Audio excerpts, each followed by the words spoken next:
اعوذ باللہ من الشیطان اللعین الرجیم بسم اللہ الرحمن الرحیم الحمد للہ رب العالمین والصلاة والسلام علی سید الانبیاء والمرسلین اما بعد فقد قال اللہ تعالی فی کتابہ المجید و خطابہ المتین بسم اللہ الرحمن الرحیم قل یا عبادی الذین اسرفوا علی انفسہم لا تقنطوا من رحمت اللہ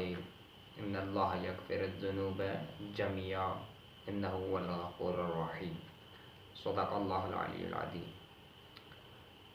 اذان گرامی، آج کا جو ہمارا موضوع ہے وہ ہے اللہ تعالیٰ سے امید، اللہ تعالیٰ سے امید اور رجا رکھنا۔ رجا کی یا امید کی تعریف کیا ہے؟ جو علماء نے بیان کی ہے وہ یہ ہے کہ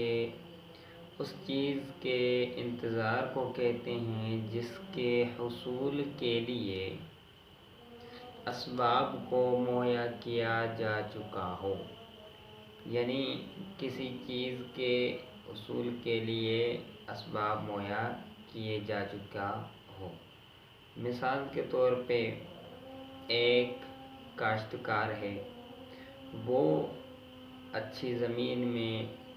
اس بیج کو لگاتا ہے، اس کو پانی دیتا ہے، اس کی دیکھ بھال کرتا ہے، تو اب یہ کسان، یہ کاشتکار اس چیز سے جو بیج اس نے زمین میں لگایا ہے، اب اس نے اسباب مہیا کیے ہیں، اسے پانی دیا ہے، اس کی دیکھ بھال کی ہے، تو یہ اب اس سے اچھی توقع کا انتظار کر سکتا ہے، اس سے اچھی توقع رکھ سکتا ہے کہ میرا یہ بیج لگایا ہوا مجھے بہت اچھا منفعت اور فائدہ عطا کرے گا۔ تو عزیزان گرامی، یہ کیا ہے؟ رجا ہے، یہ اللہ سے امید ہے۔ اچھا، اس سے رجا یا امید نہیں کہتے کہ کوئی شخص ہو، اس نے اچھی زمین نہیں ہو، یا اس نے بیج بویا ہو، اس کی دیکھ بھال نہیں کرتا ہو، اسے پانی نہیں دیتا ہو، تو اب اس کا یہ توقع رکھنا کہ یہ اس سے اچھی اور بہترین منفعت دے گا، یہ توقع رکھنا احمقانہ کیا ہے؟ خصلت ہے۔ یہ احمق آدمی ہے کہ اس نے کوئی سبب مہیا کیا ہی نہیں ہے، تو اب یہ کیسے جو ہے یہ اچھے فصل کے حصول کی اور منفعت کی توقع رکھتا ہے۔ بالکل اسی طرح مومن بھی جو ہے وہ اطاعت خدا اور خوف خدا کو اختیار کرتے ہوئے اللہ سے یہ امید رکھتا ہے کہ وہ اللہ اس انسان کے، اس بندے کے تمام سارے گناہوں کو معاف فرما دے۔ تو عزیزان گرامی، یہ انسان خوف اور امید کے ان دو وسیلوں کے درمیان میں چلتے ہوئے اپنی منزل تک پہنچ جاتا ہے۔ یہ بندگی، یہ امید اس انسان کو اس بات کی طرف توجہ دلاتی ہے کہ خدا غفور و رحیم ہے، اگر تم سے کوئی خطا ہو گئی ہے تو تم مایوس ہو کر ہاتھ دھو بیٹھ کر نہ جاؤ، بلکہ اللہ میں یہ امید رکھتے ہوئے کہ یہ تمہارے سارے گناہ کو معاف کر دے گا اور آگے تم اللہ کی اطاعت کرتے ہوئے چلے جاؤ۔ اور خوف خدا اس انسان کو اس بات کی طرف توجہ دلاتا ہے کہ خدا جبار ہے، خدا بڑا عادل ہے، اس کا بڑا عدل ہے، اس کو حساب دینا ہے، اس کو کتاب دینا ہے۔ تو یہ چیزیں اس انسان کو گناہوں اور معصیت سے دور رکھتی ہیں۔ تو اسی لیے کہ جو عبادت شوق اور رغبت کی وجہ سے کی جاتی ہے وہ عبادت خوف سے کئی گنا زیادہ افضل ترین عبادت کہلاتی ہے، اور اس لیے قرآن اور احادیث میں خدا کی طرف شوق اور رغبت پر زیادہ توجہ دلائی گئی ہے۔ خدا پر بھروسہ اور امید رکھنے کے کچھ اسباب ہیں، ان میں سے پہلا جو سبب ہے وہ یہ ہے کہ میں نے آپ کے سامنے اللہ کے قرآن میں سے آیت پڑھی، قل یا عبادی الذین، اے میرے حبیب تم کہہ دو میرے ان بندوں کو،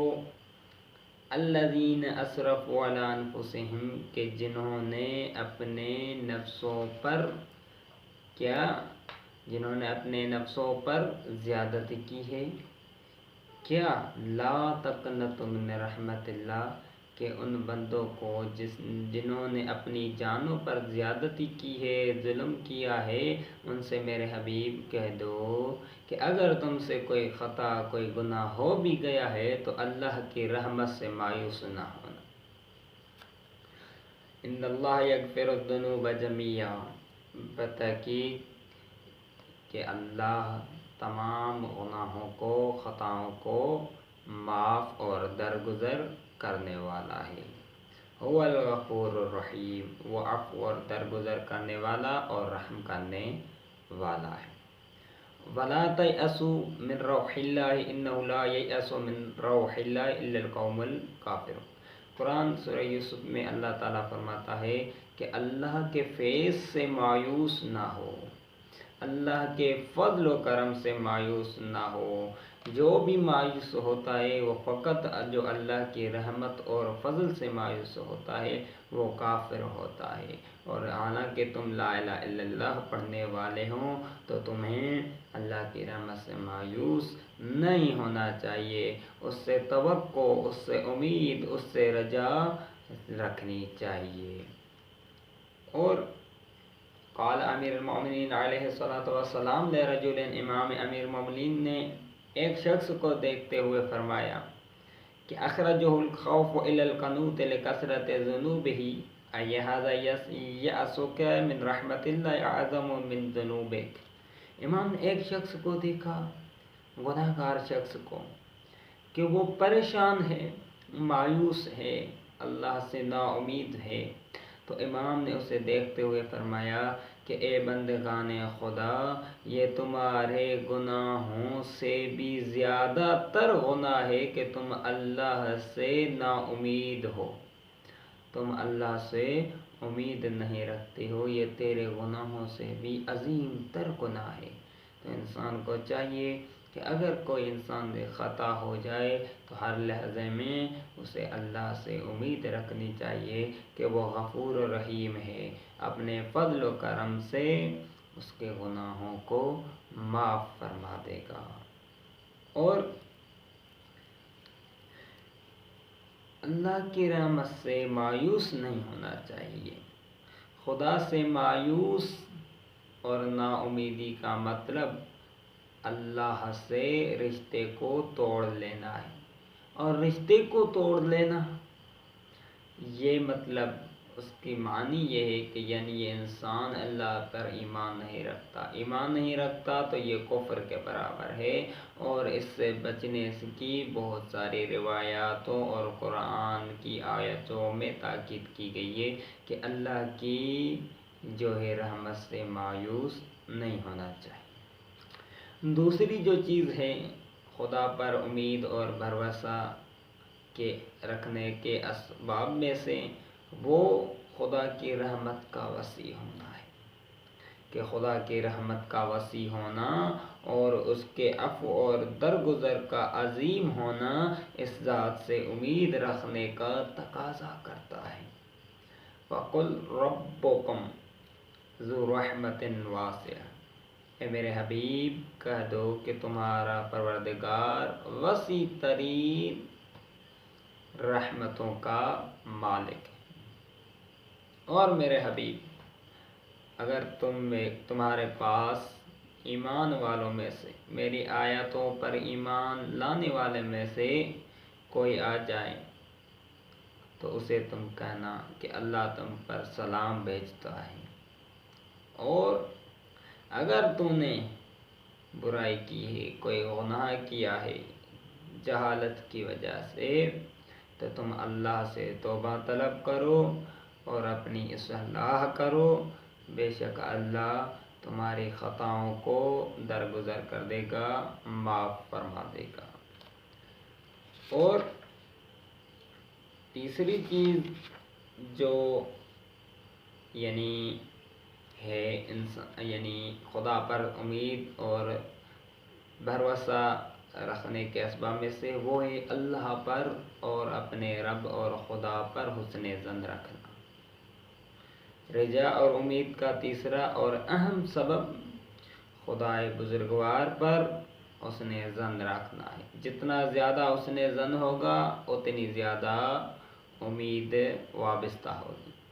امام رضا اس بارے میں فرماتے ہیں: احسن الظن باللہ فإن اللہ عز وجل یقول انا عند ظن عبدی المؤمن